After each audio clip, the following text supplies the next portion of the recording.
Olá, cinéfilos! Hoje eu quero dar as minhas impressões sobre Cena do Crime, Mistério e Morte no Hotel Cecil, minissérie documental disponível na Netflix desde a semana passada e que investiga o paradigmático caso de Elisa Lam, uma estudante que simplesmente desapareceu dentro das premissas do hotel e cujo último vídeo em que nós a podíamos ver era um vídeo que estava no elevador antes de desaparecer.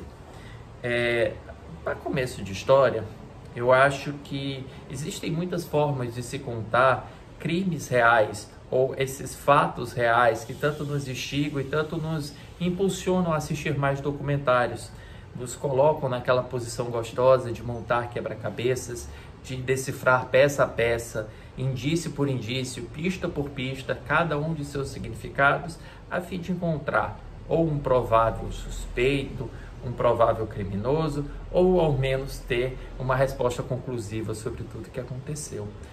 Essa forma, normalmente, essa forma de contar essas histórias está muito associada com a própria linha investigativa que é adotada pela polícia, ou por um grande veículo de imprensa, ou, como nesse caso da minissérie, até mesmo por detetives amadores, youtubers, que estavam justamente debruçados sobre esse caso que aconteceu em meados da década passada. Um dos problemas está justamente nessa opção, porque ao decidir contar a narrativa do ponto de vista desses detetives amadores, o filme, a minissérie dirigida pelo Joe Berlinger, ela entra no terreno da teoria da conspiração e não faz de uma maneira inconsciente. Veja, não é que o Joe Berlinger acredite nas teorias da conspiração, mas ele acredita que as teorias da conspiração são partes muito importantes para a gente entender tudo o que acontecia dentro do caso. Não está errado, até mesmo porque, de fato, como nós podemos perceber no desenrolar da narrativa, essas teorias da conspiração estavam justamente ou eclipsavam, ou obstaculizavam, ou criavam uma série de transtornos, talvez, para a compreensão geral do caso, inclusive também para pessoas que estavam envolvidas ou poderiam estar envolvidas no caso e que acabaram tendo suas vidas destruídas ou, quando não, muito afetadas por isso. É que o diretor Joe Berlinger, ele não faz nenhuma abordagem crítica em relação a essas teorias de conspiração. Ele as torna uma parte integrante da própria investigação sem que perceba ou evidencie de uma maneira muito clara como elas estavam atrapalhando o andamento. E quando nós pensamos em documentários, nós temos diversas formas de contar nossas histórias, infinitas, eu diria. E você pode contar com enfoque na polícia, com enfoque na imprensa, com enfoque na própria cena do crime, tentar investigar alguns elementos da cena do crime, com enfoque na vítima também, tentar entender então o que movia a vítima, aquelas pessoas que gravitavam e giravam ao seu redor. Enfim, você pode fazer tudo isso. Você pode, inclusive, ter uma abordagem que combine todos esses pontos de vista em um só.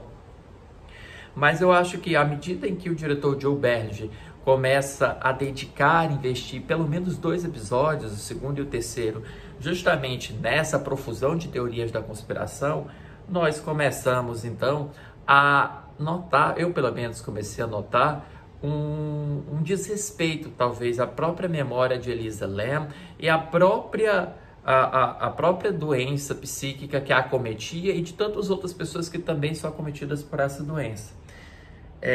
A investigação não demora tanto tempo quanto faz crer a narrativa. A investigação é relativamente breve. Não necessariamente a conclusão final, que ela chega um pouco mais tardia, mas todos os eventos são bem limitados, bem restritos. Então, com o que o Joe Berlinger pode trabalhar é um universo muito limitado de fatos, de indícios, de provas. E o que ele faz para trabalhar com esse fato dentro de uma linguagem de uma minissérie com aproximadamente 3 horas e meia? Ele expande para procurar então outros caminhos para continuar a contar a sua história. E isso provoca um certo desrespeito, porque não nos parece em nenhum momento que existe uma atenção, uma dedicação do diretor em entender Elisa, em buscar quem era Elisa. Ele faz isso muito tardiamente no último episódio e ainda faz de uma maneira muito atrapalhada, utilizando a figura de uma psiquiatra, uma única psiquiatra, que realiza um diagnóstico com base em algumas coisas que ela escreve, com base também em um vídeo, no vídeo que torna, na verdade, o caso popular, que é o vídeo postado no YouTube dentro de um elevador. Não quero dizer com isso que o Ministério não seja envolvente. Ela é envolvente justo pelas causas e motivos que o próprio diretor fala que seriam envolventes. Ou seja, que nós gostamos desses mistérios, nós gostamos de brincar de detetive, nós gostamos de tentar decifrar as verdades que existem por detrás de determinados casos. Mas até certo ponto em que isso se torna uma recompensa imediata. Nós estamos, na realidade, sentados na mesma posição daqueles youtubers, e eles não estavam errados em tentar também investigar o desfecho daquele caso, tentar oferecer sua contribuição. Mas parece que nós estamos apenas naquele conforto mais sádico, e eu digo sádico de uma forma bem atenuada, mas um sádico de tentar simplesmente enxergar o assassinato, ou o crime, ou o acidente, mas não enxergar a pessoa, em fechar os olhos para aquela pessoa que perdeu sua vida, para aquela pessoa que desapareceu, para aquela pessoa que foi sequestrada. Enfim, estou soltando várias teorias para não soltar spoilers também. Então a gente acaba fechando os olhos para ela, ignorando que ali existe uma pessoa humana e se preocupando muito no método, muito no caso propriamente dito, muito na adrenalina que provoca uma investigação daquela pessoa. Como eu falo, a forma é muito importante, e a forma do documentário está muito manifestada na seleção de eventos, nos recortes, nas entrevistas, no que parece importante para o diretor, para o Joe Berlinger, contar aquele caso real.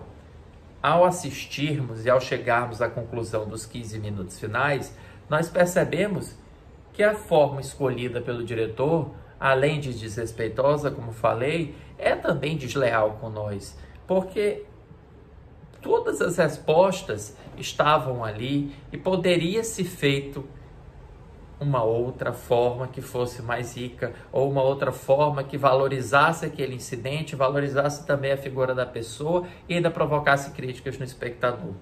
Do modo como ficou, nós temos simplesmente uma história de crimes reais que, de um lado, ignora que uma pessoa está envolvida naquele crime, e do outro, lembra que na frente da televisão existem jovens detetives cinéfilos que adoram tentar destrinchar esse caso. Ao apelar para as nossas emoções imediatas, porém, eu acho que a minissérie termina por ser bem abaixo e bem decepcionante de tudo quanto poderia ser. Até a próxima.